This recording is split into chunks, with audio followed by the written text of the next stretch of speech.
燃え上がれ Christmas!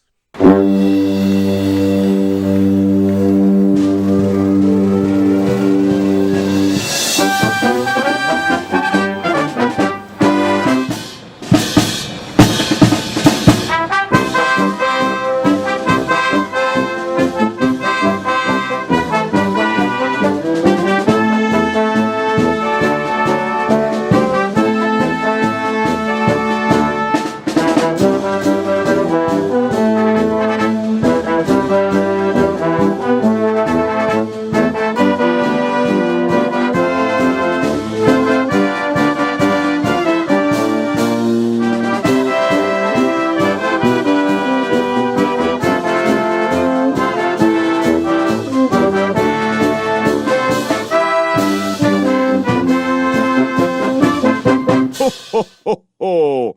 Merry Christmas! Hello and welcome to Weekly Suit Gundam, a special bonus podcast brought to you by the folks at the Weekly Stuff Podcast. I am Sean Chapman. And I'm Jonathan Lack. And we are here for an extra special episode because I don't know if you can hear the sleigh bells ringing outside, but it is Christmas here at Weekly Suit Gundam. We're here with a very special Christmas episode of the show. So special, in fact, Jonathan, that I don't even know what we're doing. Well, Sean, do you want to tell the listeners briefly, if maybe they haven't listened to our parent show, the Weekly Stuff Podcast, that we have a rich tradition of surprise Christmas specials on this show that I think it was finally time to bring to the Gundam side of things. Do you want to tell us about the Christmas specials we've done in the past? Yes, I mean, you're a weird person, Jonathan, so you like to do this thing of just every time we do Christmas, it's like your version of a Christmas present to me is I've come up with a weird podcast, or you came up with your podcast idea, and then you give it to me on the fly after we started recording, and we've done things like you've played me songs from the Pokemon Christmas album, which is a thing that exists. Pokemon Christmas Bash, great Christmas special, yep. Pokemon Christmas Bash. I think by far the most memorable and the most insane thing we've ever done on a podcast is you found a Christian, like, community theater version of A Christmas Carol, but that's in a Wild West styled setting, and we did a full on-air read-through of the entire script of said Wild West Christian community theater version of A Christmas Carol as a podcast with us playing all the different characters, and it is the most insane thing I've ever done in my entire life. It was pretty fun, yeah. Last year's Christmas special, I could not figure out how to top the Christmas Carol idea. So we reviewed Batman Returns, and we had that for our Christmas episode, which I think was good. Batman Returns is a jolly fun Christmas movie with lots of things.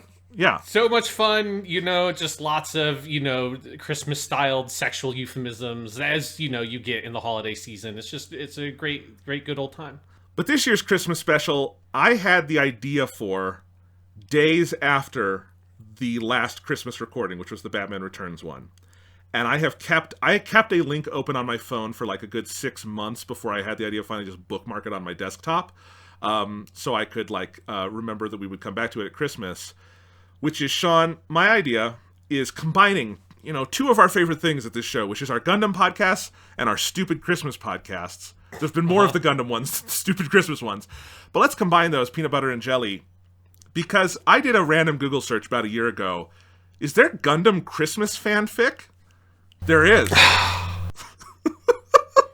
You guys, I want to make it clear, the word that made me sigh in that sentence was the word fanfic.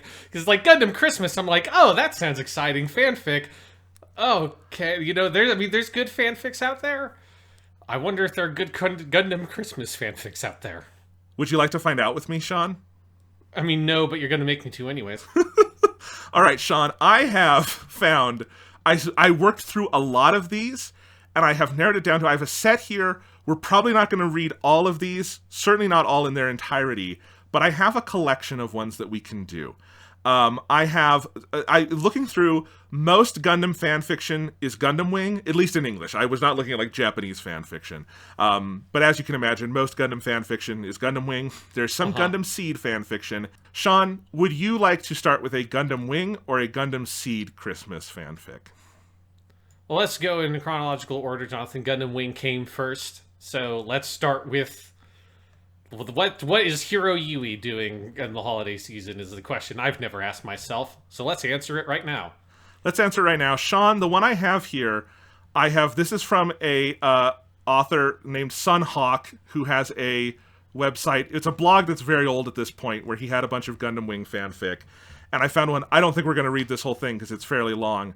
But what amused me about his Gundam, he had a bunch of Gundam Christmas fanfics. This one is written, I think, from the perspective... Can we stop? Just, what? How is this? He had a bunch of Gundam Christmas fanfics. Yes. How is that a sentence you can say about any person on the fucking planet? That is a completely insane grouping of words. Like, you can't just say that and move on. We have to revel for a moment at the absurdity of the notion of a Gundam Christmas-themed fucking fanfic. And I'm going to show you some of his others, at least in part, because they're very amusing. The one I picked for us to do at least a little bit of a reading of is amusing to me because I have my note on here is it's Gundam Wing Christmas '09, note to self, Blade Runner style. What I mean by that is, this is written in what I can only describe as the voice of Harrison Ford's narration in Blade Runner. Not, obviously, the director's cut that got rid of the narration, but like the original theatrical Blade Runner. Do you know what I mean, Sean? Yes. So, if you would do us the honors, this is from the perspective, I believe, of Duo Maxwell, and he's talking about the other Gundam boys. You don't actually get the name Duo until like near the end of the story, so I had to do it by process of elimination from the other Gundam boys to figure out which one this was, but I believe it's Duo. But Sean, I would like you to start, and do your best like Harrison Ford Blade Runner impression as you read some of Sunhawk's one-shorts, Gundam Wing, Christmas 2009. You know, when big deal things like wars are over, you sort of expect something.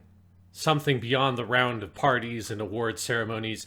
You sort of expect things to change. But it's funny how, after the last of the confetti is swept up and the politicians all trot off to figure out how they can spin things to support their own agendas, all you have left is a bunch of people standing around in an awkward silence. You suddenly realize that those people you've been calling partner and buddy and comrade, you realize you don't even know their real names. Hell, half of us didn't know our own real names, so maybe it shouldn't have mattered. But in the end, we all just sort of mumbled something appropriate and wandered off the stage in our own separate directions. There were some obvious choices there. Quattro had a big deal family to go back to take charge of, and Troa had that gig with the kitty cats and the tights. Wufe, the Preventers had his number before the guy finished wiping Gundam dust off his hands. What is Gundam dust? I ended up trying that whole L2 thing again, and Hiro had apparently heard the phrase walkabout in there somewhere and just up and took off. It was weird and kind of inevitable all at the same time. Not like we'd known each other since kindergarten or anything. I made some effort to stay in touch, made the rounds every now and again, as best I could, but nothing much ever came of it. Until that loon Barton escaped whatever psych ward he should have been locked up in and trotted out his little red-headed protege and shook Hiro Yui back out of the woodwork. Second time around, realizing the odds were decent, he'd just up and vanish again. I made more of an effort early on. I actually got an address from the guy and everything. We're a weird little bunch when you get right down to it. Not exactly the Scooby Gang or the Brady Bunch. These are references that this character should be able to be making. What the fuck? That is why this is on here. This, apparently in the world of Gundam Wing, they have Scooby-Doo and the Brady Bunch. I did not know that. And Duo Maxwell, big fan. Yeah. Anyways, not exactly the Scooby Gang or the Brady Bunch or whatever your cultural reference of choice is. Not a damn lot in common, really. There's only so much reminiscence you can do about that time on the moon or that time you blew up my Gundam. But still, there was an undeniable connection there. Oh my god, do you want to take a pause, Sean? Yeah, we gotta stop. What the fuck? There's only so much reminiscence you can do about, quote, that time on the moon, or, quote, that time you blew up my Gundam. I feel like there's a lot of reminiscence you can do about when you were on the fucking moon together, or when someone blew up your giant robot. Like, you know, it's not the most, like, blasé thing to have in your life. Yeah, do you like that how fucking slow this is? Just basically recapping the plots of Gundam Wing and Endless Waltz through weird noir narration? Yeah, I've yet to get to like the Christmas, the Christmasness of it. So I'm gonna scroll down a little bit. I do have to say, Sean, if you will scroll down to the paragraph that says "Hero" now, This is when he's describing all of the characters. I do need you to read this one because this has more inexplicable cultural references. Okay, so Hero now. Okay. It's just a little farther down, yeah. Yeah, I got it. Hero now, he was a bit of a puzzle. He'd been MIA or for something like a year, and I hadn't had the same opportunity to build any kind of comfort zone with him. Was he still consumed with guilt over that pacifist thing, or had he really put it behind him with that psycho, here's a gun, have at routine he'd pulled? Was he lost, floundering, a secret double agent for the FBI, a closet Doris Day groupie? I had no idea. And while I would have loved to know all there was to know about the mysterious Mr. Spandex, I have to confess, I was a little nervous about scaring him off again, especially since I wasn't really positive just what sent the guy into the recesses of Never Never Land in the first place. All right, we got the FBI in Gundam, apparently. That feels like an oversight. Doris Day, she'd be very dead. Mr. Spandex, all of this. I do think if you're going to be doing your fanfic, maybe think a little bit about what references you're going to put in. Yeah, there's like, the fictional world building and setting is very important to any Gundam series, and the notion of like the Scooby-Doo or the FBI existing. Like, what is the FBI doing in the world of Gundam Wing? Like, where are those guys at? What like crimes are they investigating while like autonomous robots are fighting and like colonies are going to get dropped on the fucking planet Earth? Yeah. So the next couple paragraphs, we get vaguely yaoi here in that I think he wants to fuck Hero, but I'm not entirely sure. I mean, you'd have to imagine that most Gundam Wing fanfics would get to that point eventually. Yeah, I mean, here, I'll read this next part, Sean. I'll also admit to a bit of difficulty being objective in his case while I'm in the confessional box here. Whole lot easier to stand back and psychoanalyze the ex-teammates that I wasn't carrying the emotional torch for, if you know what I mean. Oh, we know what you mean, Duo. Too easy for a vague fantasy about him spending that year wishing that I'd come after him and sweep him off his feet to color my perceptions. So I tried to keep my pining to myself and just forge a quiet sort of connection, while I made sure I didn't pressure him so much that he decided Never Never Land was a better place to stay. There we go. This is the fanfic we want, right, Sean? Duo wants to fuck Hero. Yes. All right. So I mean, Duo and Hero is like a bad pair, like yeah. I wouldn't, it's Hero and Troa, obviously. Yeah, I guess Duo and Quattro. I don't know. I just kind of, I don't think I would really put Duo in my fanfic, honestly. I mean, he's the best character of the Gundam boys in Gundam Wing, but in many ways that makes him the least appealing one to put into a fanfic. So how about you start reading again from the paragraph that starts, time just sort of slipped along like that. It's just a couple paragraphs down. It's very good. I actually found this because I just Control-F'd the word Christmas because I was just curious. If you want to know, Jonathan, it shows up 20 times if you ignore the title of the paragraph, and this is the first time the word Christmas will show up. So. Well, then let's find out what is Christmassy about Gundam Christmas 2009. Time just sort of slipped along like that. Amazing, really, how fast the months go by. But I did have a life to tend to. Not like I spent all my waking moments playing cheap therapist to my war buddies. I owned half a salvage yard that boasted 20 full-time employees, after all. It was good I had not grown up having a lot of time to spare. Made it easier not to miss it. I think the first Christmas that came and went after the Marie Maya uprising, I sent Hero an e-card and made time to give him a call on Christmas Day. Not like I figured the holiday meant huge amounts to a guy with vaguely Japanese heritage, but it still sucked to be alone when everybody around you was not. Both were received well. In fact, I got an e-card in return with penguins and Santa hats. That was pretty funny. The cards became a tradition at every random holiday after that. You can find the things for every occasion, from the big ones like Christmas to the truly obscure ones like Hug Your Goldfish Day. Sometimes I tossed off a real-world card too, just to strengthen that tie and maybe point out that he had my address too. I'm not real sure when the little gift thing started. I think he said something in an email about it being cold in Brussels. Hilda had been knitting scarves for a local charity group, and I got her to make me one in a nice tank top green. It was almost a joke, but not quite, all at the same time. Sorry. This is what we want, right? This is the good stuff. there's No.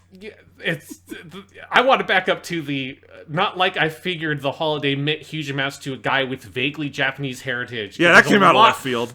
There's a lot to grapple with. One, like, Christmas that does exist in Japan. It's been, like not as huge a holiday as it is in America in a consumerist sense. But it's, it's a fucking thing in Japan. It has been since well before Gundam Wing. Yeah, KFC has had very real success bringing Christmas to Japan. Yeah. Look that and up also, if you don't. Does Hiro Yui have vaguely Japanese heritage? Like, is that even true of the character? I don't think so. Yui, that doesn't really sound Japanese to me. I don't know. And it's not even his real name regardless. No. But No. Yeah. No, that seems wrong. Hug Your Goldfish Day is I guess in this universe is a holiday in the Gundam universe. Is Hug Your Goldfish Day a real day in the real world? It is not. I'm disappointed. All right. I got a tiny little stuffed groundhog on the next Groundhog's Day. There was a joke about the weather that I've forgotten, but the thing sits on my computer at the office all the same. So wait, so Hiro Yui is sending him gifts and even sent him a card with penguins in it? I don't think Hiro Yui would do that. That seems off. That seems like wish fulfillment to me. Yeah, there is a real sense of, like, what has happened to them is that, like, all the Gundam boys seem to have become, like, very kind of, like, middling office workers who just sort of sit at computers and do, a day job and, like, occasionally send, like, greetings cards to the other Gundam, like, traumatized war boys that fucking saved the planet, It's a very kind of blasé existence once you grow up from being a Gundam boy. So why don't you take on this next part? I take a lot of crap from Hilda. Who is Hilda, by the way? I think that's like the kind of Duo's girlfriend-esque character. If you remember from about the midpoint of the show, she gets introduced. Right. I'm going to be honest. No, I don't remember. But that's fine. Yeah. Go ahead. It's basically his girlfriend who, like, helps him on the colony that they're on. Yeah. This is getting good, so please pick up from here. Okay. I take a lot of crap from Hilda about the shipping cost to send junk dirt side. Girls don't seem to get the weird joys of guy gifting. Anyway, it went on like that until Christmas. That anyway does a lot of fucking work going for the weird joys of guy gifting. Sean, anyway, we know it, Sean, the weird joys of guy gifting. Every guy says that. The Weird Joys of Guy Gifting is my favorite feel-good, romance novel. It's a great Nancy Meyers movie. Yeah, it's we've got, like, women have the Sisterhood of the Traveling Pants, boys have the Weird Joys of Guy Gifting. It is what it is. Anyway, it went on like that until Christmas, and somehow it wasn't just a gag gift that got boxed up and mailed off. Stuff that seemed perfect for Hiro just sort of kept accumulating. And Christmas seemed to be enough of a big deal holiday that I could kind of get away with sending it. A book I thought he'd like, a knit hat that Hilda had ended up making too much, the aforementioned scarf, a box of sweets of the kind I'd seen him indulge in at one of the after-war parties. I want to see Hiro Yui indulging in sweets at an after-war party. That is the fanfic you should be writing. Hell, I don't even remember what all, but it was neatly wrapped and carefully packed, and sent off at an exorbitant cost to be there in time for the holidays. I imagined him opening the stuff on Christmas Day, sitting in his apartment, and maybe even thinking of me fondly, or at least bemusedly. Either way, I guess, as long as he wasn't marking the day all alone and forgotten. I'm not much of a one for the holiday myself, but the rest of the world makes such a big deal out of it that it's hard to just ignore it completely. Okay, Duo. Okay. Okay, he goes on and on about his presence with Hiro. Frankly, there's just a lot of stuff going on here. He's sad. He wants Hiro to not feel lonely. All of that. He keeps quoting other holidays that they send gifts for, like Kick a Can Day, and apparently that's a day. And there was another one down here that was good. Wright Brothers Day. I guess the Wright brothers are a part of Gundam. I mean, if the Wright brothers are a part of Gundam, I think we need a Wright brothers Gundam. Like, what is the Gundam that, like, is inspired by the Wright brothers' original plane? I feel like an actual Gundam show would give us that if the Wright brothers were a part of the history of Gundam. I want a Gundam that is made out of wood and leather, and that's it. And it would be fucking cool. Yeah. I think on some level I'd harbored a fear that Hiro would someday get bit by the wandering bug again, and would just vanish like he had the first time. I suppose I'd hoped that my friendship would be enough to keep him from just disappearing without a word, but who knew for sure? And how strong was a friendship that was mostly virtual anyway. Sure, we saw each other in the flesh every once in a while. Relina would get a wild hair about once a year and throw one of her parties. That's Relina Darlane for you, Sean. Uh-huh. But that was hardly where ironclad friendships were forged. Okay, goes on and on. Christmas, they're traveling. I am trying to find another part where actual plot happens, but I don't know if any of that does. I can edit this down, don't worry. Madness. This is madness. He's looking for Hiro out in the world, and now he's worried that Hiro was depressed and might have killed himself. This took a real turn. Yeah, dumb. A stupid thought. Hiro Yui was not a quitter, not the kind of guy who would give in to any sort of depression. I don't know if that's true about Hiro Yui. Is that an accurate reading of that character, Sean? Hiro Yui doesn't experience emotions because it wouldn't be cool to experience emotions, so they don't let him. Yes. Yeah. My God, this is really long. It just goes and it goes and it goes, and it seems to me that the main sort of conceit of this entire idea is that after the events of Gundam Wing, all of the Gundam boys go off to live very mundane lives, and for whatever reason, Duo Maxwell is just very fixated on the idea of sending Christmas presents to Hiro Yui, a character with whom he interacted preciously little over the course of the events of Gundam Wing and has, like, almost no real character relationship with whatsoever.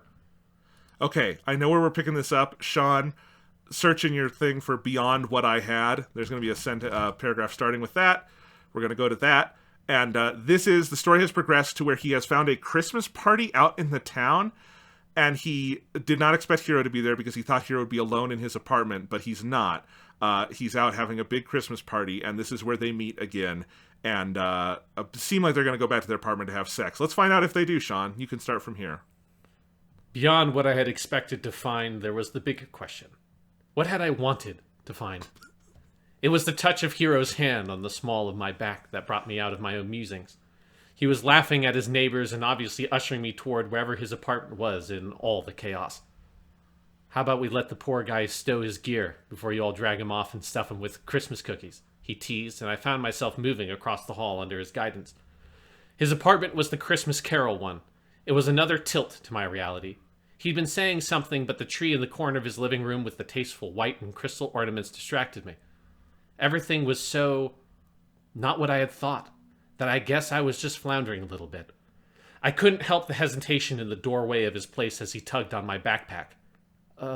Hiro, I really should have called before just showing up like this. Maybe I should wait and come back later when you aren't, in the middle of something. He stopped and gave me a funny kind of cocked head look that reminded me of the yippy little dog. Duo, it's no big deal. It's an open party. Half the rest of the building will wander through at some point. Trust me, there's more than enough food for one more. I ducked my head and just couldn't quite lose the weird feeling of floundering. Yeah, but you don't need me here, I heard myself say, and felt the ache of the statement right in the center of my chest. There was a meaning there that went beyond a guy who dropped by unannounced. I don't think you could possibly understand the double meaning, but something made him stop and really look at me. He gave me a soft little smile, took my backpack away from me, and said, "Yeah, but maybe I want you here." I didn't know how to answer that, and then he was walking away into the depths of his apartment with my stuff, and I was kind of stuck anyway. I took the moment to look around and realized that the brightly wrapped packages under the tree were the ones I'd sent, carefully laid out, and damn, but there really were a lot of them. I turned away from the sight, embarrassed again, and found myself looking at the display on his front door. Everybody seemed to have decorated, like it was some sort of contest. Hiro's was made up of tinsel and cards taped to the door, and it took me a moment to realize that a lot of them were ones I had sent him in years past. Though there were others, and I think that maybe said something that I would ponder on later. Hiro was suddenly back from the other room, standing there with me looking at the cards. He tapped at one of the sillier ones and grinned. "I think that's my favorite," he said, and then he gave me that soft little smile again. "I'm glad you came." I decided in that moment to let go of my embarrassment and to just go with the flow. Maybe this hadn't been such a bad idea after all, just different. "Me too," I told him, and we went to find some cookies. The end. Cookies, euphemism for sex. They're having sex. There's that's you know, these are two people that have the same names as the characters from Gundam Wing that do not register in any way. Like I think there's a real art in fanfic of if you want to have characters fuck that don't fuck in the TV show, you need to find a way to have it be a natural extension of the characterizations from the TV show in order to make the romantic interaction satisfying. This is not that. No. This is heroes turned into some sort of suave, very gentle, very thoughtful young man who seems to also have, I like the implication that he's just kind of like sleeping around, or at least that's like Duo sees these other cards, that's like some of them are my cards, but some of them aren't. And that's the thing I would have to ponder on later as this like direct like, oh fuck, like this isn't going to be some sort of, monogamous, true love kind of deal, but this is, Hero's got a very polyamorous attitude towards his life that Duo's gonna have to grapple with. Sean, how does this story not end with Duo shedding a single tear by the Christmas tree and Hero coming up and wiping the tear away and then embracing him in a passionate kiss, right? Like, how does that not end? I feel very cheated. It's just, this is like, like movies and the Hollywood movies in like the 40s and stuff where you couldn't have people have sex, so you just had them smoke afterwards, That's basically what they're doing when they're going to go find some cookies. Yeah. Wow. I wish them well. What did you think of this first one, Sean? It's, again, like I said, with fanfic, it's a delicate line. I think you need to, for a proper fanfic, you really need to find a way to capture some of like the character of the original material while twisting it enough to be able to make your own story. And I'm disappointed at the Hero Yui, let's say. Like, this is not the Hero Yui that gets a birthday invitation and rips it in the girl's face and says he's going to kill her and then wipes a single tear from her cheek. Like, there's not enough of the, like, this dude is just, like, some sort of insane motherfucker that is just at the will of, like, the writers to try to make him superficially cool at any given moment. Like, he's too, like, sort of a person in a weird way at the end of this story, and I find that disappointing. Yeah. Sean, would you like to see one more? It's shorter, and we're not going to do the whole thing, from that same author. Because when we talk about characters, being in line, I want to see if you agree with their characterization of this character. Okay, so I've opened that link, and I'm looking at a thing that says Christmas Fic 2007 Mr. Claus, and it starts with Mrs. Claus. Is this Gundam related? It is, but I think that was supposed to say Mrs. Claus in both cases. Okay. I want you to start reading this. Oh, okay. So this, because the way it's formatted looks like it's a letter, but it's not. It is just, that's the title is supposed to be Mrs. Claus. Yeah. Okay. That was confusing to me.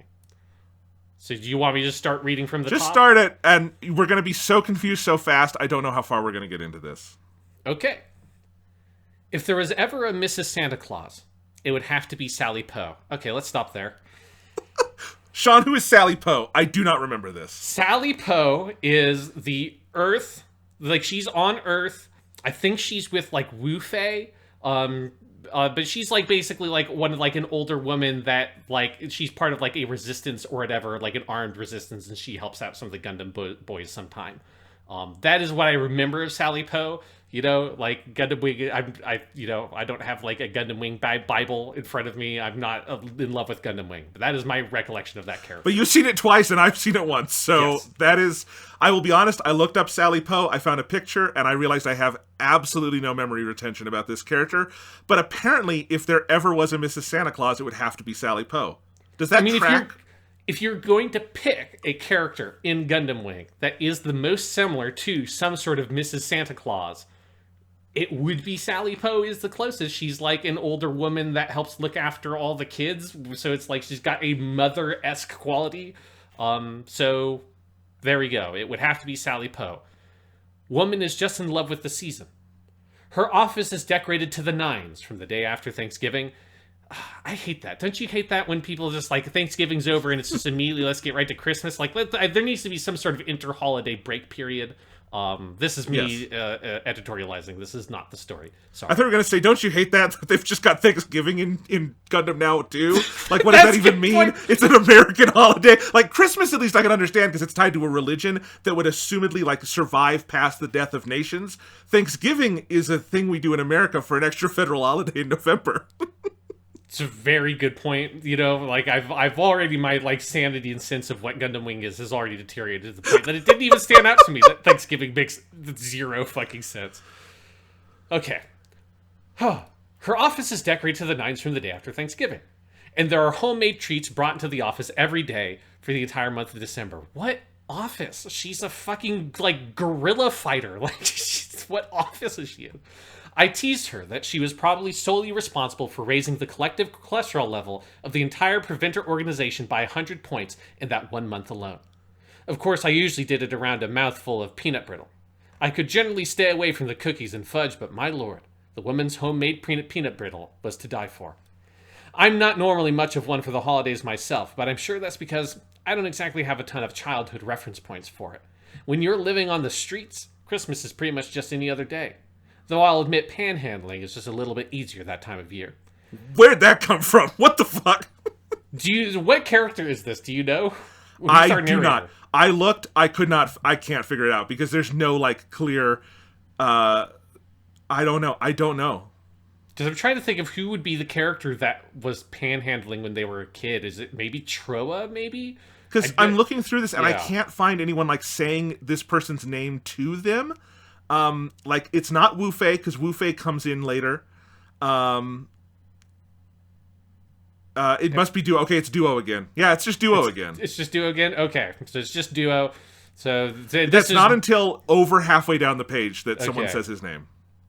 Fantastic. I guess Duo, I don't remember enough of his backstory to tell you whether or not that would be accurate, but it didn't jump out to me as like that would be Duo.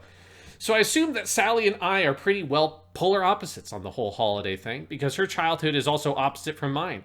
I imagine she has a whole shitload of Christmas memories and traditions that she is drawing from. So, where did that come from? Yeah, the voice really changed a little bit for that sentence.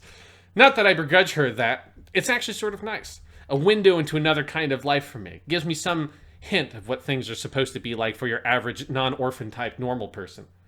I like the pretty lights. Stop. Your average non-orphan type normal person? Well, that's a totally standard way to construct a sentence. You know, it's your average non-orphan type normal person. Sean, I cannot wait for the new Gundam series, Mobile Suit Gundam, iron-blooded average non-orphan type normal persons. Yes.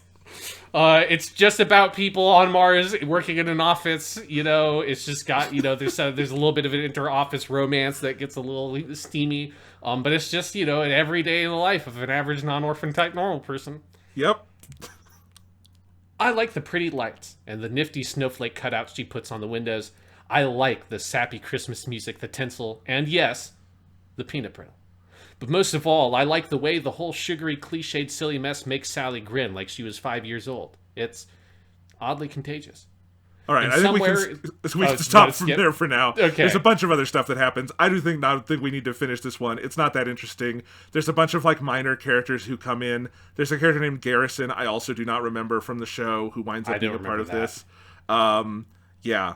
And I just scrolled down a little bit and saw the sentence, so the focus here is not on fucktard. So this is really written in 2007.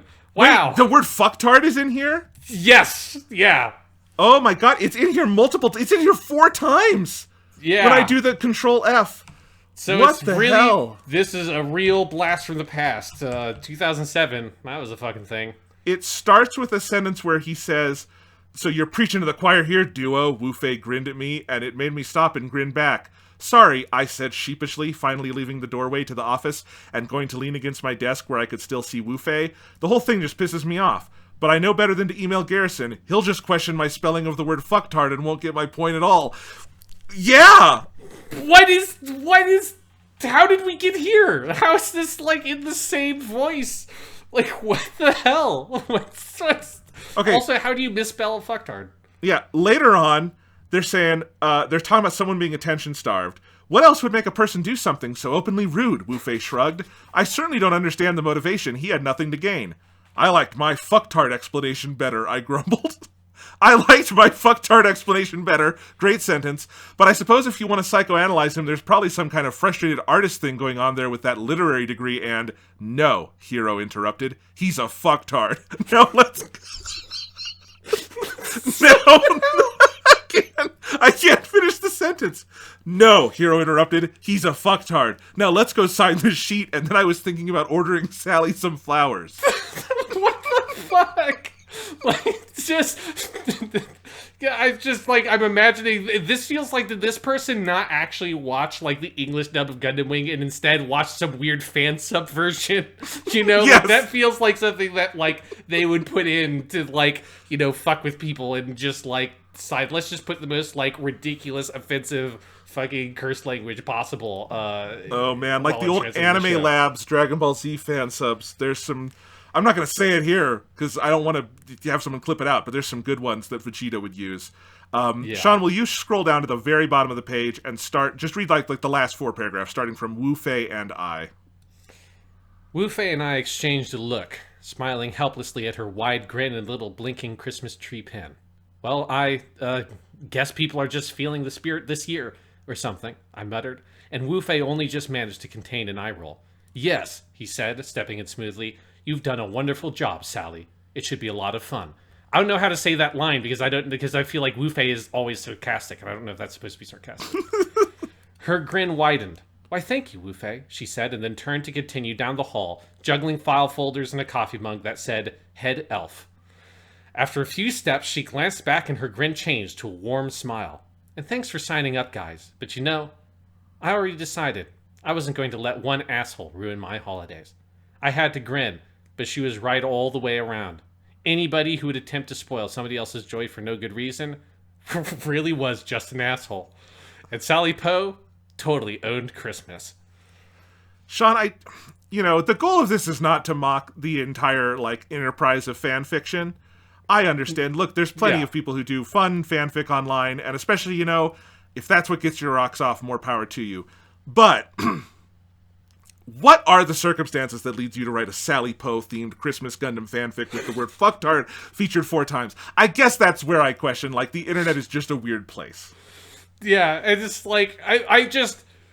How do you give Wu-Fei what is supposed to be delivered, like, totally, like, earnestly, a line, "You've done a wonderful job, Sally, it should be a lot of fun." Like, can you imagine that character saying something just so, like, earnestly complimentary of another human being? There's just no sense of, like, authenticity to the takes on any of these characters. Yeah. How did this happen? Like, why? I could use more. This guy had so many, Sean. There were a lot. These were the 2 that seemed funniest to me, and I think it paid off. But, yeah.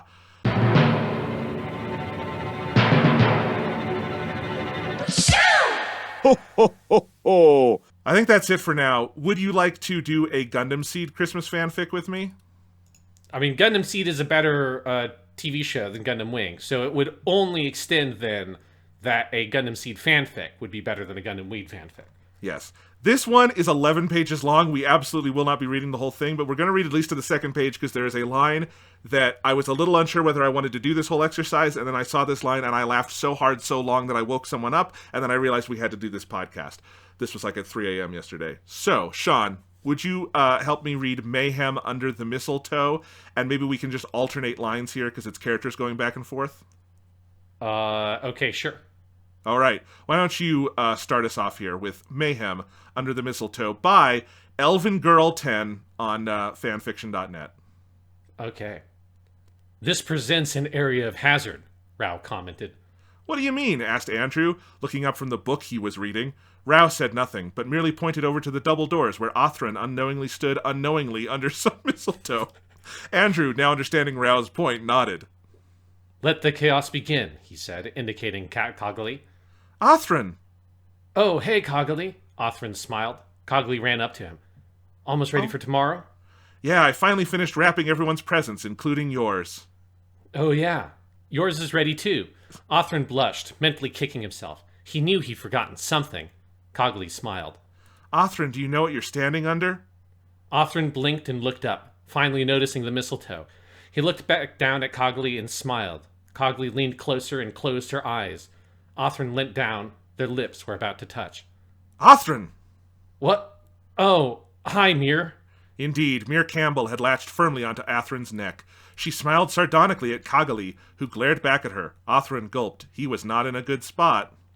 What are you doing here? Cogli spat. Isn't it obvious? You aren't Locus. So? Now, you two. This really isn't the time. It's almost Christmas. Othrin laughed nervously, trying to avert the impending disaster.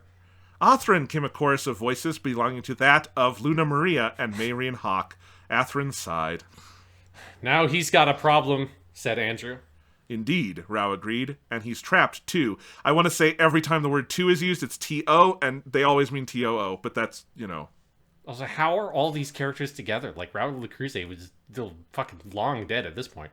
Anyway, no way out of this one. To be fair, was that ever actually a problem on Gundam SEED? I mean, he never came back. I mean, he's like cloned. Everyone else did. Back, but he's a different character. No way out of this one. Not without a few scars, at least. Athrin, will you help me wrap Christmas presents? Asked Mayreen, lanching onto Athrin's arm. No, you'll help me, won't you, Othrin? Luna Maria had clung onto his other arm. Othrin felt like a teddy bear being fought over by two toddlers. That's very infantilizing. It's infantilizing and a little weird when you're next to a bunch of girls who want to fuck you, but okay. He's coming with me, Mira insisted. No, with me, Cogli announced. At this rate, Athrin won't last much longer, Rao muttered. Andrew nodded and was about to speak when a gunshot rang through the air, removing the mistletoe. The fighting stopped. Andrew and Rao looked at each other. Athrin gave a sigh of relief and looked to find his savior. All he saw was the retreating figure of someone dressed as a reindeer. Thank you, he yelled to the reindeer and bolted down the other hallway, the girls in hot pursuit. I suppose that's one way to get out of that mess. Yeah, but who do you suppose that reindeer was? Andrew winced as another gunshot rang out through the building. No idea. Elven Girl 10 has a message at the end. Just who is the mistletoe sniping reindeer? Let me. I want to read this. Let me read this a little bit? Yeah, of course. Okay. Elven Girl 10 says, just who is the mistletoe sniping reindeer? That shall be revealed in a future chapter. As for next time, based off an Azumanga Daioh classic, Reindeer, fact or fiction? All right. Well, who do you think the reindeer is, Sean? Kira? Yeah, that makes sense, yeah. It's a very good character for him. Yeah, I can't imagine who else it would be. Like, this is... just to, take a moment at the end of this first page to reflect. This is, so far, better than the Gundam Wing ones. Yes. This, is a very exaggerated version of the harem stuff that shows up around Othrin in Gundam SEED and Gundam SEED Destiny. I'm not a big fan of Raul Lecruze being here, even though he's dead, and was a war-crazed monster in Gundam SEED, which necessitated his demise. Yeah. And then there's these references to Azumanga Daioh. That's a harem anime, right? No, Azumanga Daioh is a very good kind of classic comedy manga/anime. It's very good. Oh, okay, I'm looking at it now. Yeah, okay, I was wrong. But this is, I guess they're trying to do Gundam SEED in the style of that. Okay. Well, fair enough. Sean, this is the next part. I'm wondering if we're going to get deep enough to find out who the reindeer was. But let's find out on page 2, Reindeer, fact or fiction. I wonder what Santa's going to bring me this year, said Sheen, flopping on a nearby couch.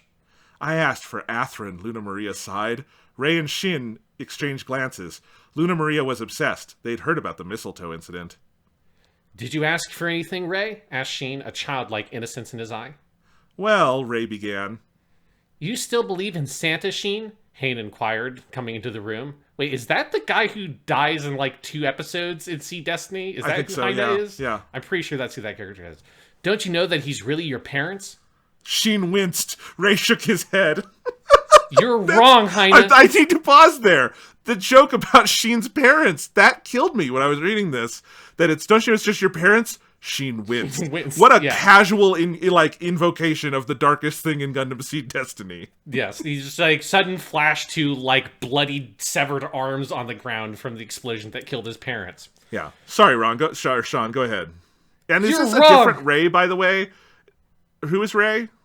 Ray is Raul Lecruze's clone. Right. Okay, sorry about Yes. that. Go ahead. Yeah. Yeah, so which is why they can't coexist, which is why this is all fucking insane. It makes no sense. Yeah, no, this is Anyway. why it's insane, definitely, yeah. You're wrong, Heine! Santa exists! Sheen exploded. Luna Maria looked at Ray, relief clear in her eyes. He was arguing to protect his childhood dream. At least Cogley wasn't here. Prove it. I heard him! Before the war, when I was an orb, my sister and I snuck downstairs really early and we heard the reindeer flying away. You believe in reindeer too? Hein began laughing. Actually, Ray started. Uh-oh, I scrolled too far. What is it? Okay. Don't tell me you believe in them too, Ray. I don't. Well, not Santa, but reindeer are real. What? Hein stopped laughing. Luna Maria gave him a funny look. It's true.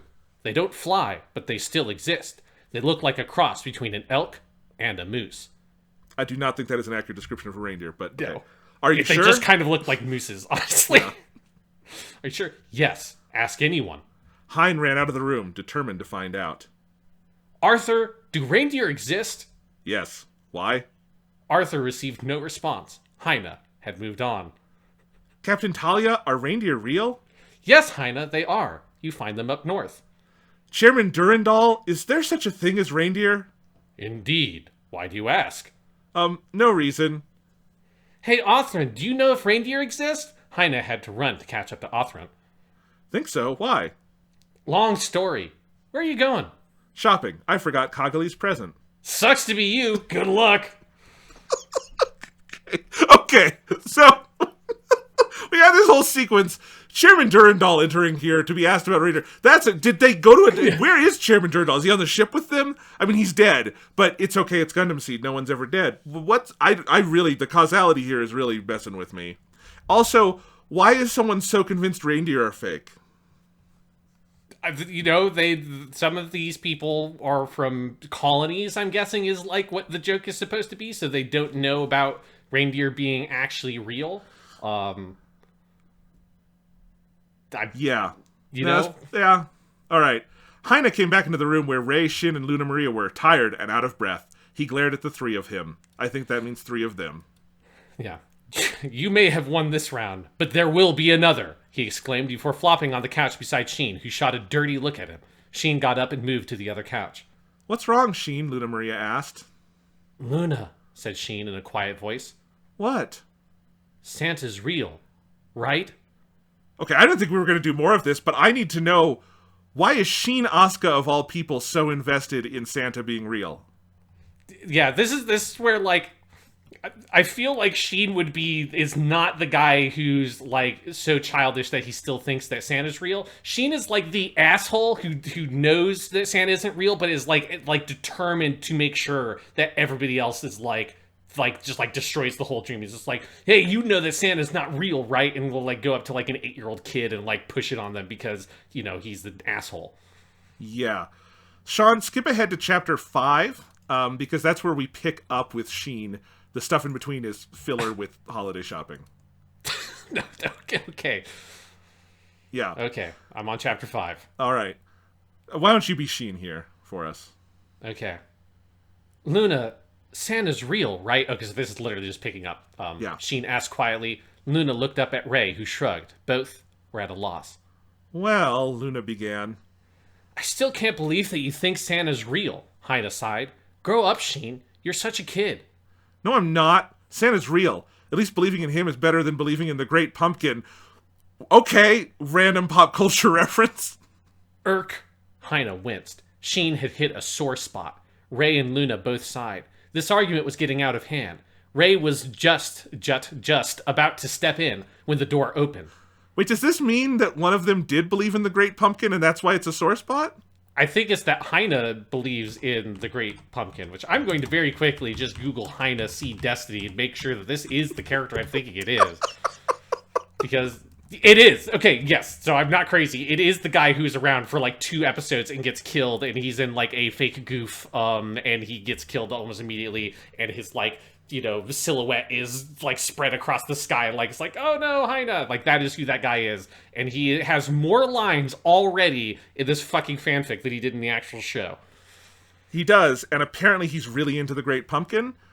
Is he into the Great Pumpkin Charlie Brown special, or has the legend of the Great Pumpkin, like, evolved like it is in that Charlie Brown special, but in the context of Seed Destiny? The world building is confusing me here. Well, I think it's like, there was that thing where there was like that weird, like fossil thing found on the moon that was this sort of like whale-looking alien thing with wings that served as part of the inspiration for going out and further exploring in space. And I think the Great Pumpkin is like that. It's just this greater existence that exists that we must, try to evolve humanity into coordinators in order to attain a state unto the Great Pumpkin, a godlike being. What are you arguing about? Asked Kagali. I can hear you all the way down the hallway. Not that it matters, but Heine says that Santa doesn't exist, Sheen snapped. You think Santa's a fake? Kagali turned to face Heine. Yes, I do. Everyone over the age of 10 knows he's actually your parents. He's real, Kagali argued. I've seen him. You have? Asked Sheen, awe and jealousy mixed in his voice. Indeed. Once as a little girl, I snuck downstairs and could see him stuffing my stocking. Oof. Lucky. Luna gave Ray a funny look. The representative of Orb believed in Santa Claus? Did her brother know? If he did he believe in Santa too?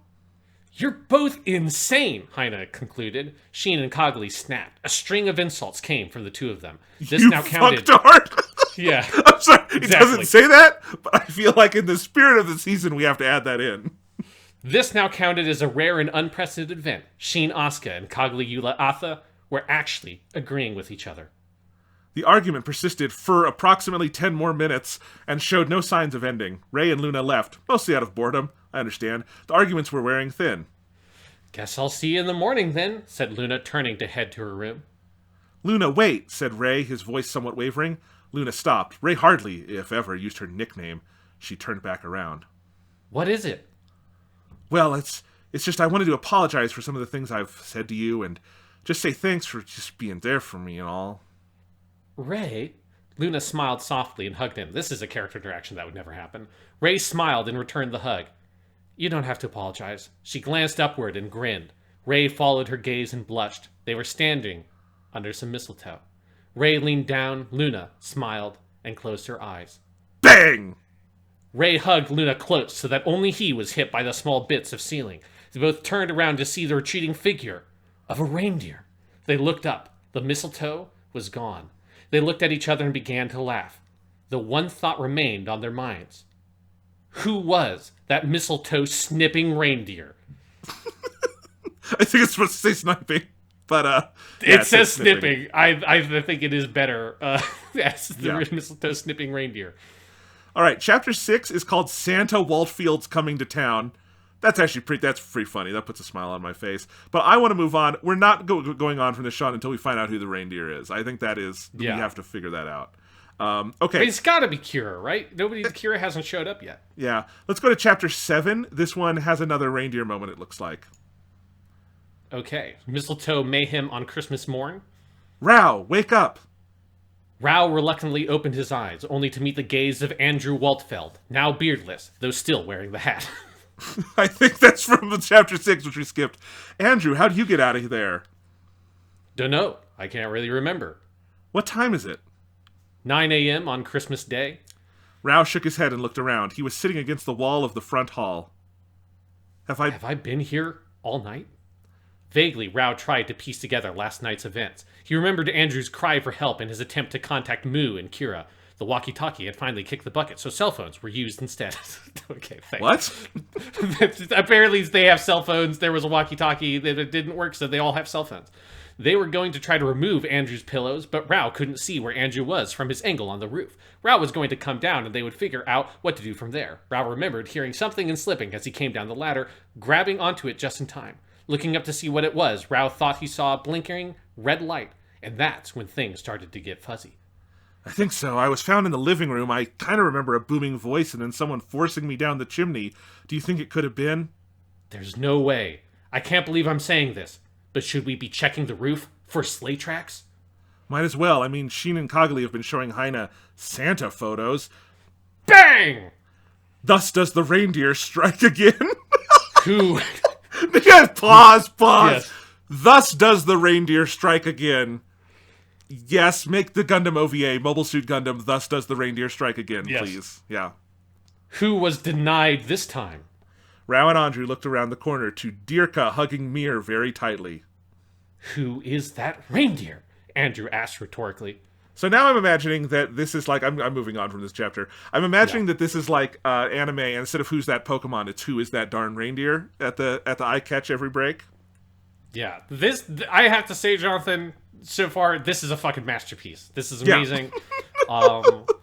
It's just like the idea of here's just every character from Gundam Seed and Seed Destiny who are just like alive. They're hanging out on a ship, I guess. Like maybe it's the Archangel, maybe it's one of the other ships from that show.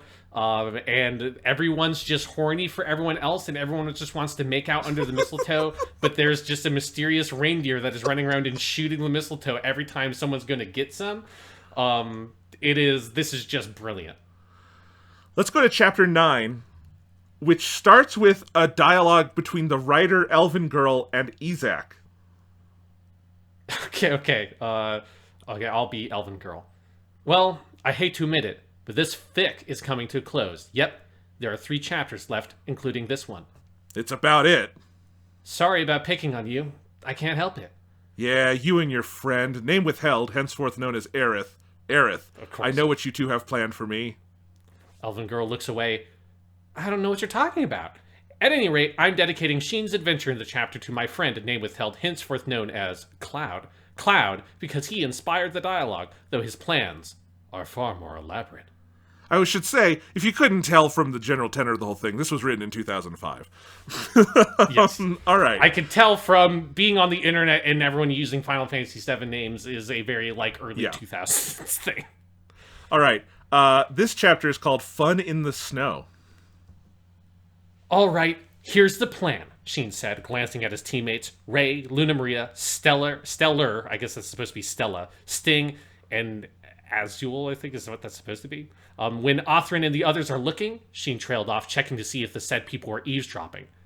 When Othrin and the others aren't looking, Sting began. We sneak around back and ambush their fort with a giant snowball, Sheen grinned triumphantly. Well, that makes sense. Owl, I do not know who this character is. He had just devised the same plan with Ray. I think that he's one of those are like the 2 boys that are with Stella in Gundam Seed Destiny. Yes, this is Owl Nadir. The name has changed. Yeah. Yeah. All right. Who builds their fort at the bottom of the hill? Honestly, Luna sighed.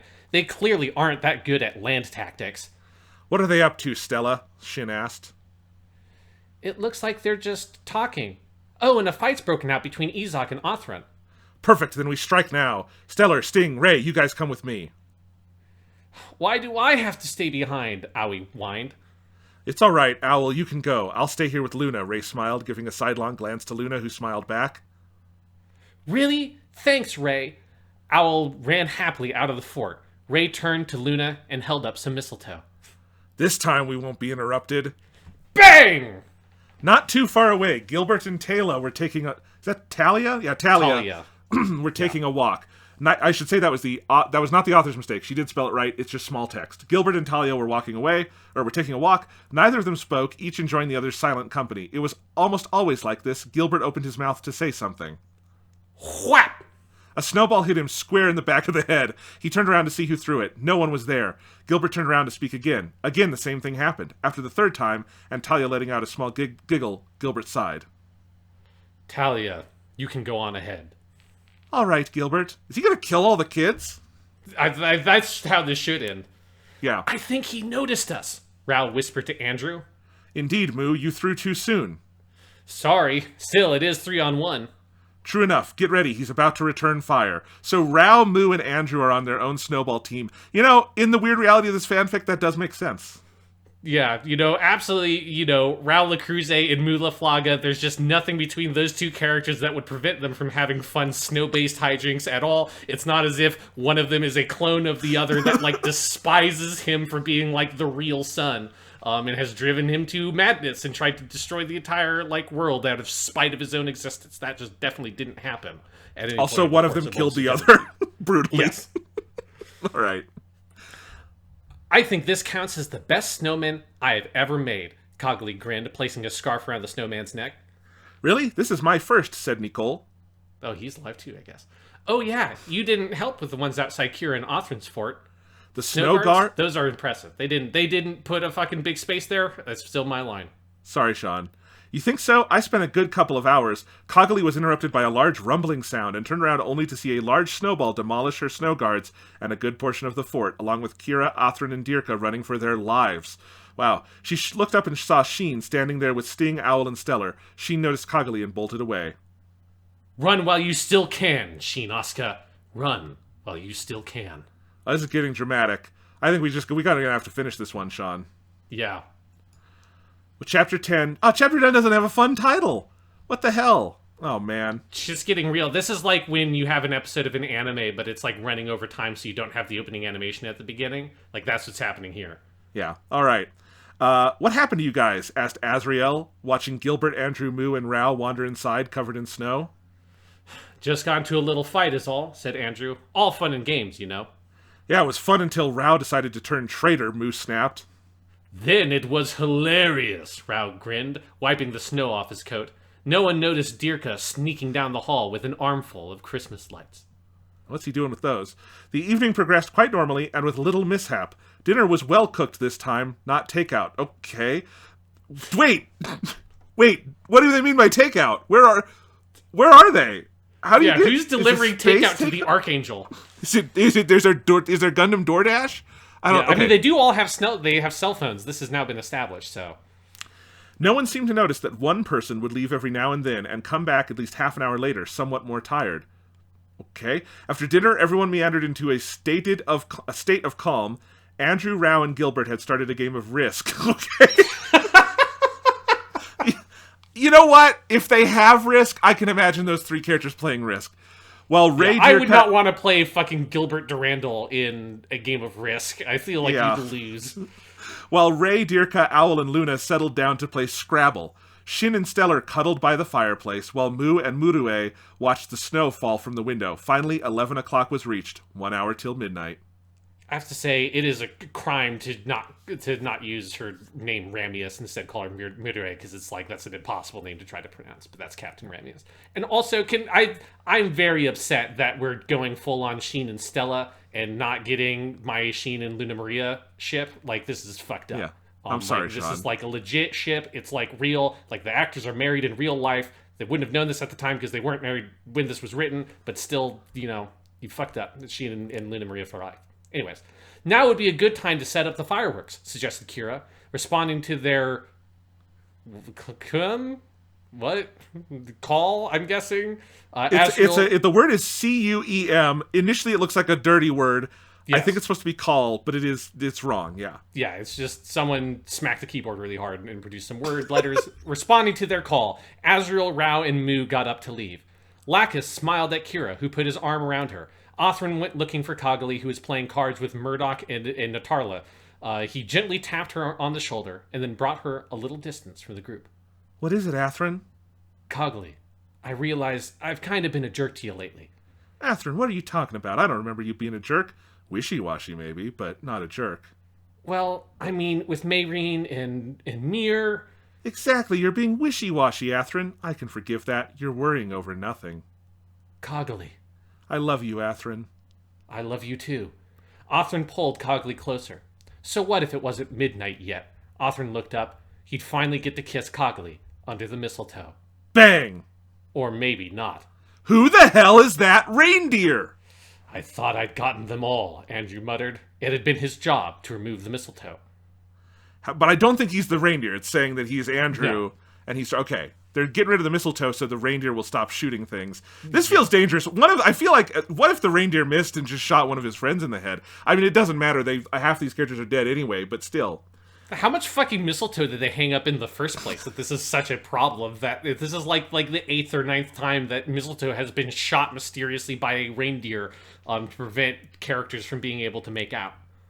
How much longer till midnight, Azrael asked. I'm freezing. 15 minutes, Moo replied. Are we all set up? Yes, we should probably turn off the Christmas lights now, Rao nodded. Azrael threw the switch. Pitch darkness reigned for a few minutes until a bright light split the night. Once in a while, there's actually very good turns of phrase in this, and it's part of what is keeping me on my feet. Azrael, Mu, and Rao found themselves surrounded by the Gundams, each with a different Christmas light pattern. So this is where everyone went. Looks like we all had the same idea. I gotta say, if you were gonna do a Gundam Christmas special, that is what I would do. I would have the Gundams have Christmas lights. Exactly. It was now 5 minutes till midnight. Othran was once again being fought over in order to determine who was to receive the first kiss of the new year. Luna Maria had given up on that and now smiled happily in Ray's arms. Ugh. Fuck this ship. Luna Ray fucking sucks shit. What an awful ship. Mu had come back to be with Mura, Ramius, leaving Azrael and Rao to deal with the fireworks. Whether or not that was a good idea is debatable. 1 minute. Othran broke away from Mir and Mayreen and ran outside with Kagli. Others soon followed, eyes turned towards the sky. They do a whole countdown, 10, 9, 8, Happy New Year. The first fireworks shot up into the air, exploding into a shower of white sparkles. Othran smiled at Kagli, who smiled back. They joined the other couples in the sharing the first kiss of the new year. This time, there was no gunshot. This time, there was no mistletoe. A new year had officially begun. Now, Elven Girl, do you want to read her announcement here in your narrator voice? And so it ends. Psych! There's still one chapter to go. The bonus chapter, where I reveal the answer to question that's been on everyone's mind. Yep. The identity of the Mistletoe sniping reindeer. All right. Let's find out, Sean. In bonus chapter, Mistletoe sniping reindeer identity revealed. All right. You know, there's one thing that's still bothering me, said Heine as he handed the last bit of garland to Luna Maria. And what's that? Who that Mistletoe sniping reindeer was. Good point. We still haven't figured out the identity. You guys talking about that reindeer? Asked Sheen. He's coming to see if he could help, Stella close behind. Yeah. Are we letting the matter drop or what? Actually, Dirka and Sting came up with a plan, said Stella. This I gotta see, Heine grinned, stepping down from the stepladder and heading down the hall. Sheen and the others followed. They soon found Dirka, Sting, and Owl setting up mistletoe over the door to the living room. The plan, as they explained it, was simple. Two people, Othran and Kagli, were going to attempt to kiss under the mistletoe. When the reindeer showed up, the others were going to jump him. I've got a bad feeling about this, Luna Maria, suddenly in a Star Wars movie, sighed. Stella nodded in agreement. However, curiosity prying on their nerves, they went into the living room to watch the proceedings and were soon joined by everyone else. Here goes nothing. Operation Identity Revelation is go. It's a terrible name for an operation. Othran and Kagli looked at each other awkwardly. This was going to be very difficult with such an audience watching. Othran stiffly put his arms around Kagli, his cheeks a bright red. There was no need to go any further. A loud yell rang through the hallway, followed by a bullet that hit its mark. Dirka, Sting, Owl, Sheen, and Heine took off after the retreating reindeer, Mu following with the video camera. They disappeared around the corner. There was a loud crash. They came back around the corner, Dirka proudly dragging the reindeer, Owl holding his head, Sting helping Sheen limp down the hall, Heine nursing a cut on his arm. Wow. Dirka stepped out in front of the audience. It was time, like something out of an old Scooby-Doo cartoon.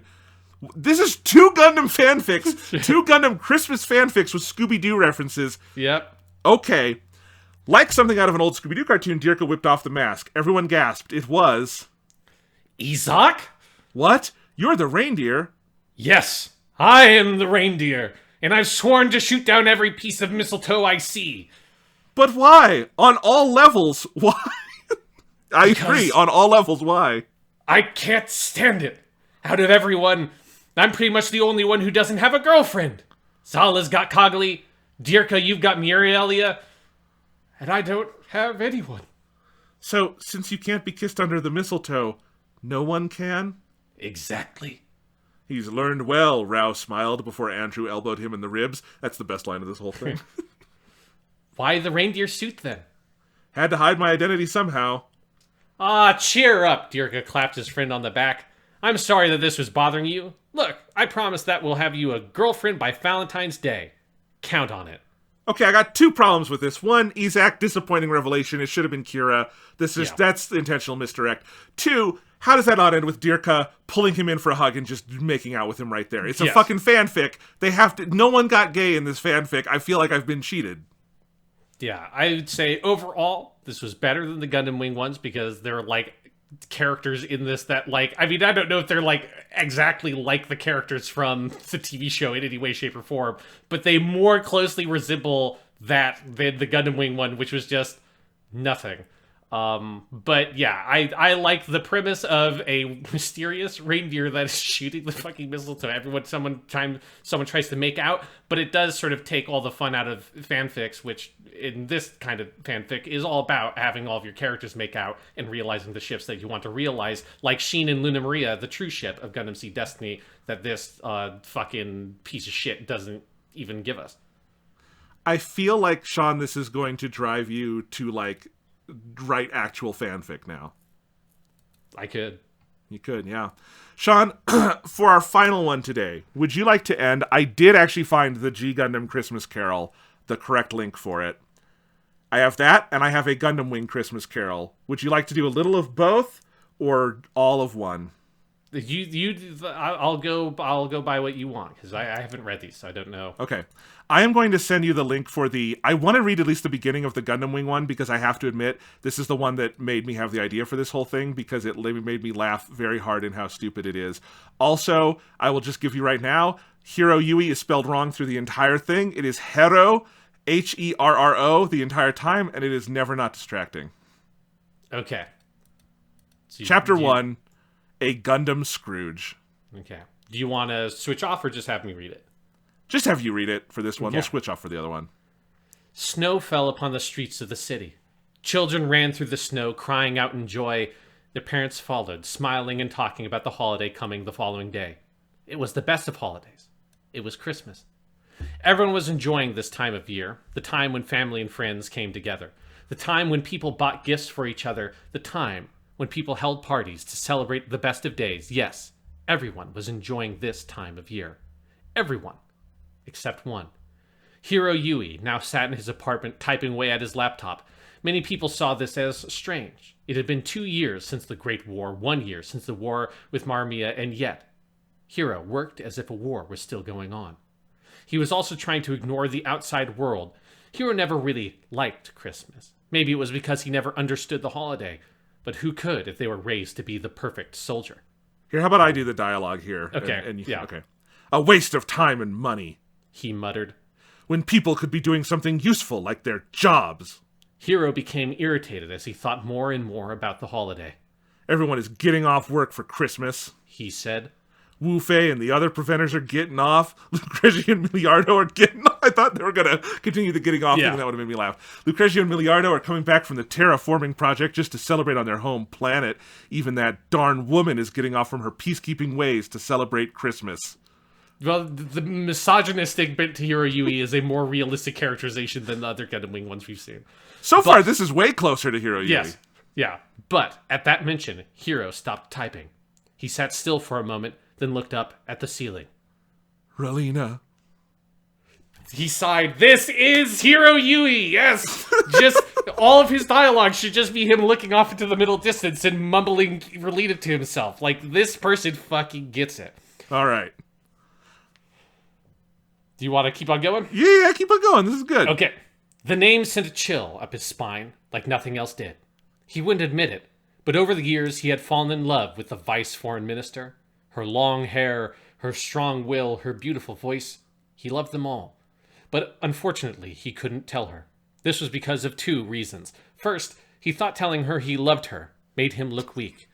And there was the reason he would only tell a dead man. He was afraid she wouldn't feel the same way. Suddenly, gets it. Yeah, this dude fucking gets Hero Yui. Suddenly, his thoughts were interrupted when there was a knock on his door. He got up, walked to the door, and opened it. He was surprised. He now stood face to face with Relina. Merry Christmas, Hero. Relina greeted. Hello, Relina. Hero replied, making sure not to give the same greeting. Why are you here? Why are you here? To visit, Relina said. And to give you this. She then handed him a small white envelope with his name on it. What is it? Hero asked. An invitation, silly, Relina said. You're invited to my Christmas party. Hero raised an eyebrow. Christmas party? Hero asked. Yes, Relina said. This is very repetitive. Yeah. It's a private party. I'm holding it for you, the other Gundam pilots, and their loved ones. We'd love it if you could come. A disgusted look came over Hero's face as he turned away. I can't come. Relina looked shocked. Why ever not? She asked. I'm busy. Hero said. That can't be. Relina argued. Surely you don't have a job that makes you work on Christmas. By this time, Relina had walked into Hero's apartment, not letting him stop her. Then she saw the laptop. Hero Yui. Relina scolded. 2 years since the Great War, 1 year since the war with Maramaya, just in case you'd forgotten, and you still work like you're in a war. All of this is useless. She then closed the laptop, shutting it down, which made Hero very angry. Hero, you need to get on with your life. The wars are over. You don't need to live like this anymore.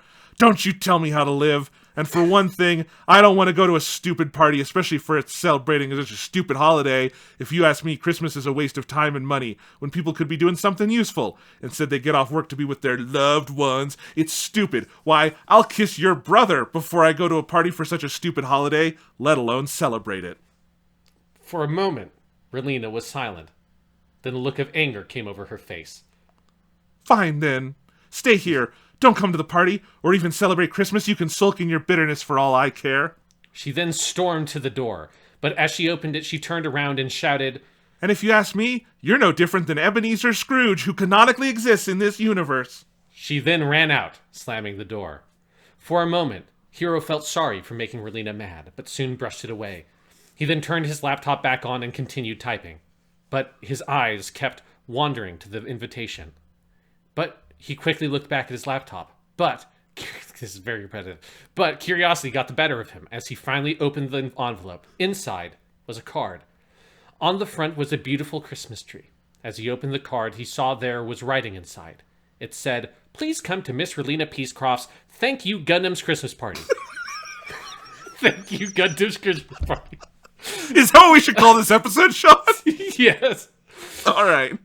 Further reading said that the party was on Christmas Day from 9 a.m. to 10 p.m. That's a long fucking party. Holy shit. It's a fucking 13-hour-long party. Relina, my God. It consisted of a Christmas breakfast, lunch, and dinner. It would also have games, music, and dancing.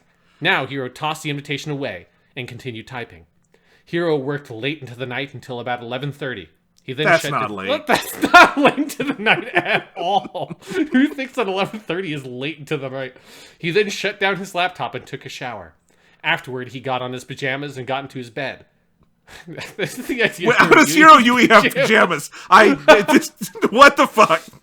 Hero Yui wearing pajamas is Hero Yui wearing more clothing than he normally wears in his fucking shorts and tank top. Yes. But before he went to sleep, he mumbled. Jonathan? Oh, sorry. Christmas. Bah. He then went to sleep.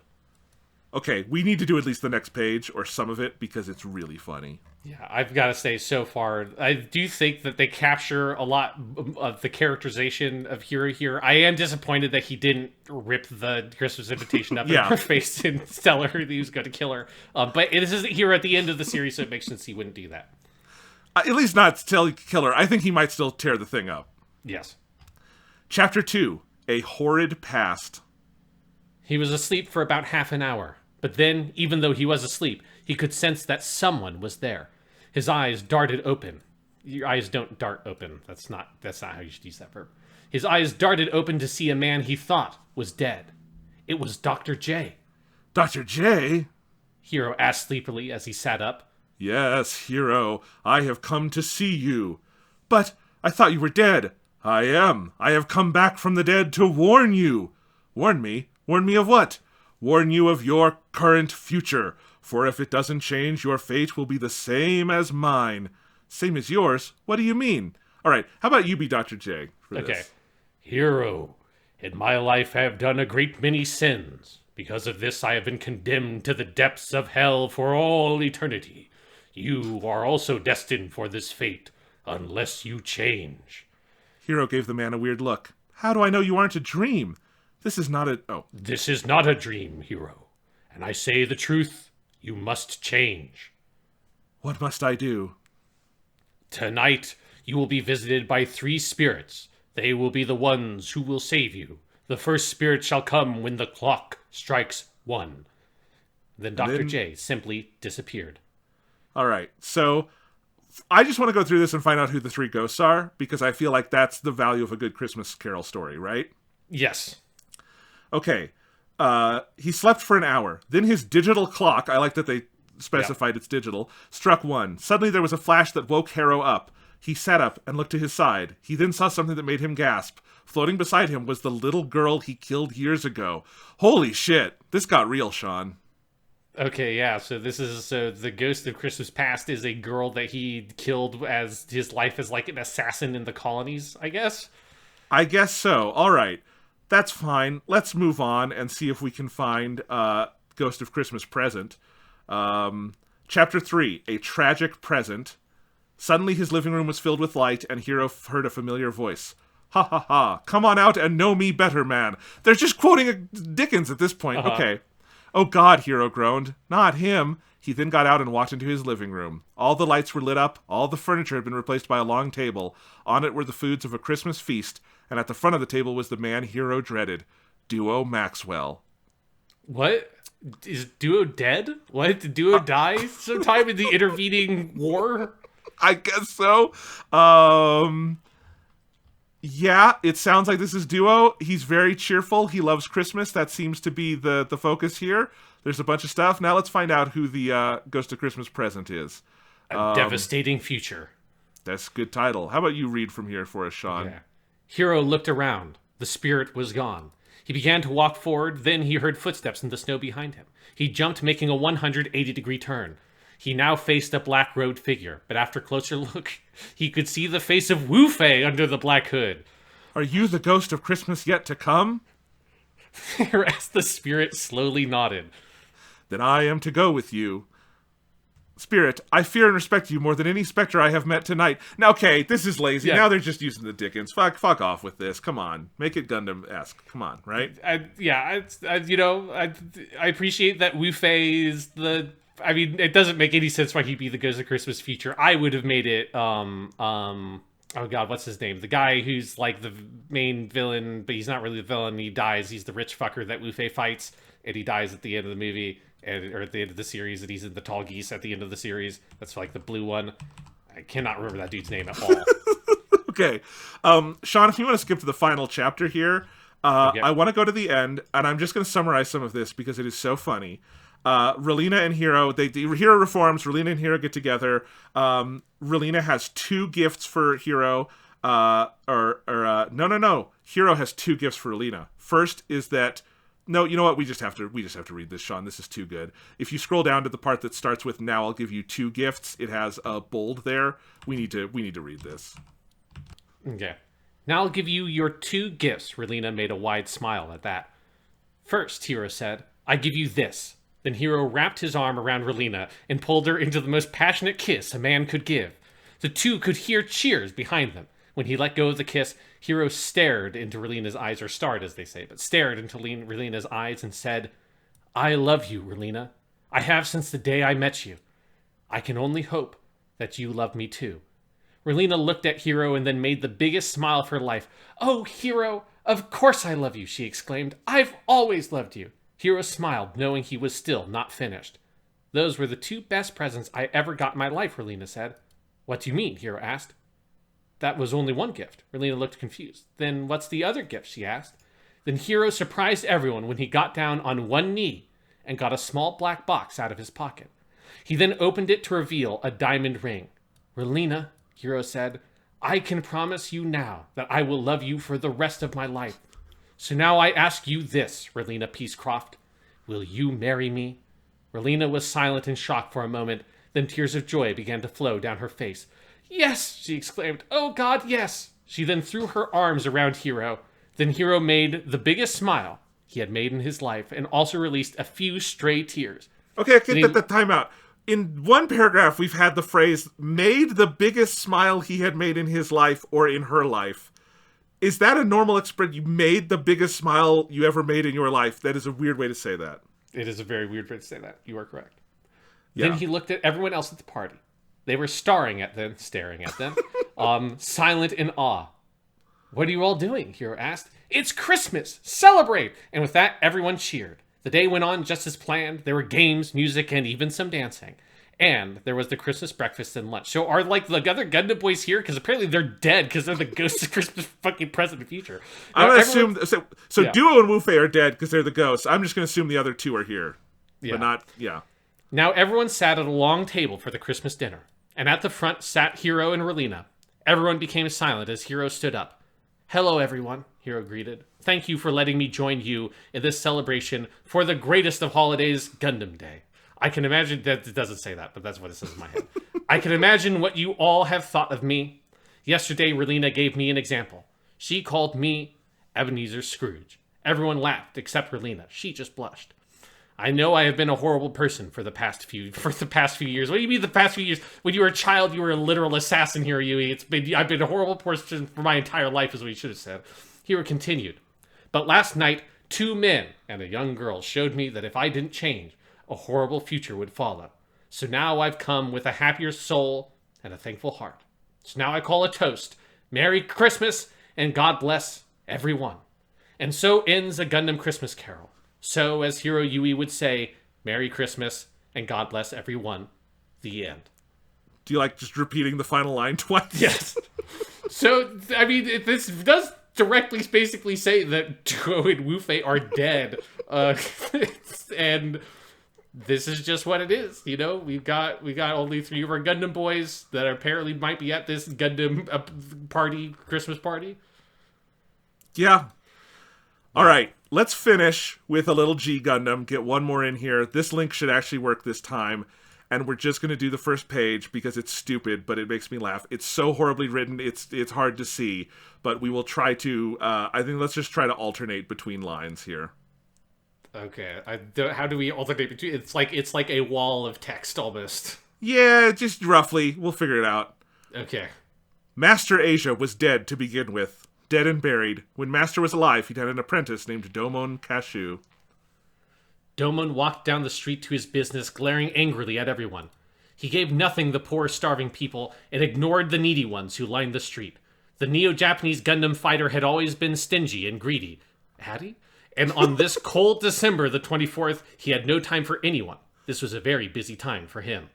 As Domon entered the hangar where he kept his Gundam, he saw his new support crew member, ex-Neo-Danish Gundam fighter Hans Holgar. "Have you finished fixing the Gundam?" Domon asked in a cold tone. "Well, almost, but our other associates would like it if you turned the heating on." "Yeah, we're freezing. We're dying," the ex-Neo-American support girls Shirley, Kath, Janet, and Bunny howled. "Well, then you're fired." "Never mind, then." At that exact moment, Domon's brother Kyoji walked in. The young man smiled cheerfully at Domon and walked towards him. "Merry Christmas, brother," Kyoji called out cheerfully. "Bah humbug," Domon responded. "Christmas is definitely not a humbug, brother," Kyoji scolded. "You and all the other happy Christmas-loving morons should be stomped beneath burning Gundam's foot," Domon replied flatly. Kyoji just rolled his eyes. "Well, brother, you're welcome to come have dinner with me and, well, my friends," Kyoji offered. What does that mean? Well, my friend. My friends. Yeah, it's a weird way to phrase that. Domon sneered and was about to reply when all of a sudden Wang Yunfa and a few other politicians from Neo-Hong Kong walked in, looking quite poor now. "Mr. Kashu, care to donate money to feed the starving people of Neo-Hong Kong?" Wang asked. "What's wrong? Haven't you got soup kitchens and homeless shelters?" Domon sneered. "Well, yes, but my colony's people would rather die than go there." Okay, that's a little different than the Dickens reference. I just want to be clear, but okay. "Well, if they're going to die, they'd better do it and decrease the surplus population." Yeah, let's hold on.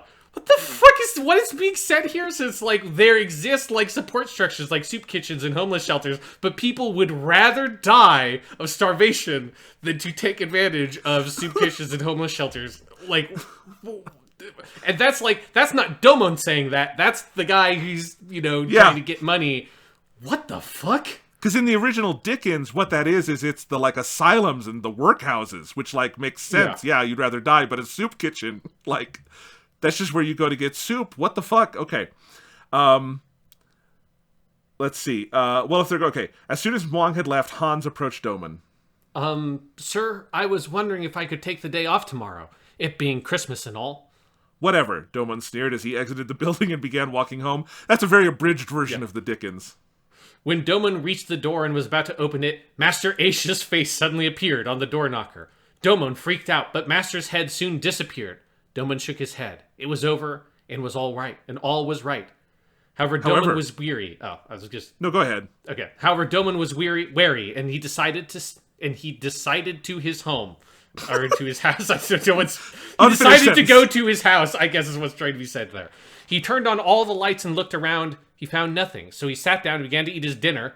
Instant ramen. Thank you for the little note there. All of a sudden, Master Asia appeared to his young pupil. Master was wrapped in chains and ropes. Master, but you're dead. You can't be here. Why do you doubt your senses, Domon? Because you may just be rancid sushi. There's more gravy than the grave about you. Okay, this is lazy. You change the reference to the sushi thing, but then you still make the gravy joke. No, do your fucking homework. This is lazy fanfic, and I will not have it. Yeah, nobody puts gravy on sushi. This makes no sense. Master rolled his eyes and shook his chains. You will be haunted by 3 spirits tonight, my pupil. No, please. I don't want to be haunted. I don't want to be haunted. To be clear, it does say W-A-N-N-A. I don't want to be haunted. Yes. Too bad, whelp. Accept the first ghost tonight when the bells tolls... Expect the first ghost tonight when the bells tolls 1. Domon went to bed, still shivering with fear. He lay down and tucked himself in and slipped into a dreamless sleep. Suddenly there was a bright light, and a tall, red-haired, violet-eyed figure appeared next to his bed in flowing robes and a crown of holly. Greetings, Domon Kashu. I am the spirit of Christmas past. I can remember nearly 1900 years. George? No, I am no longer George the Sand. I am the spirit of Christmas past, George said. All right, so it looks like George is the ghost of Christmas past. Chibbity Crockett is the ghost of Christmas present. Okay. Boy, this gets really weird. The end of the Chibbity section says, "Don't leave, you're the sexiest spirit of all. Please come live with me." Domon, this is 19th century England, not San Francisco, and I think you're sexy too, but now Argo gets to torment you with morals and stuff. No, Chibbity, Argo isn't sexy like you. Goodbye, Domon, Chibbity said, disappearing. Okay, so it gets gay and weird. That's something. What the fuck? How do we get... Yeah. So it really just sort of descends into a lot of, like, big all caps and, like, 1,000 exclamation marks. The real fanfic. Yes. Oh my god. This is it. We're done. Yeah. That was the Gundam Christmas party. Sean, I'm sorry. What the fuck? If you found one of these, it would be like, oh, that's weird and kind of quirky that exists. The fact that there's, like, way more than we even looked at, apparently, in this episode. What the fucking shit, dude? There were dozens. There were so many. I had a browser where I was just opening up links from Google, and I had like 30 tabs open, and I was tabbing through, and I was saving the ones I thought were like maybe good for the podcast, which meant funny. Sean, and that was like 3 Google pages I went through. There were thousands of results. There were so many of these, mostly Gundam Wing, some Gundam SEED, that 1G Gundam one. There were no others. I feel like, I don't know how no one has written the Char Christmas Carol. That's the one you do. Obviously, it's Char. Lala is the ghost. It's like, this is not hard, people. Write the Char Christmas fanfic, but no one has. I couldn't find it. Yeah, I feel like I don't understand the world. Like, it's you know, like, I get that fanfic gets weird and can go into, like, obscure niche shit, but this is, like, a different level of, like, of you know, how is this and you know, I get that this is something that, you know, probably the people who wrote this were like 13 or whatever when they wrote it, right? Like, I was around the internet at this time too, but it's just, there has to be something better you could do with your, like, shitty fanfic time than writing Gundam Wing Christmas carols and shit like that. It's just madness. It is madness. And Sean, the goal of my Christmas special every year is to end with you saying I understand the world less, which I think is what happened after Pokemon Christmas, after our Evangelical Christmas Carol, and now after Gundam fanfic. I don't know what the next one will be, but I have a year to figure it out. What the fuck?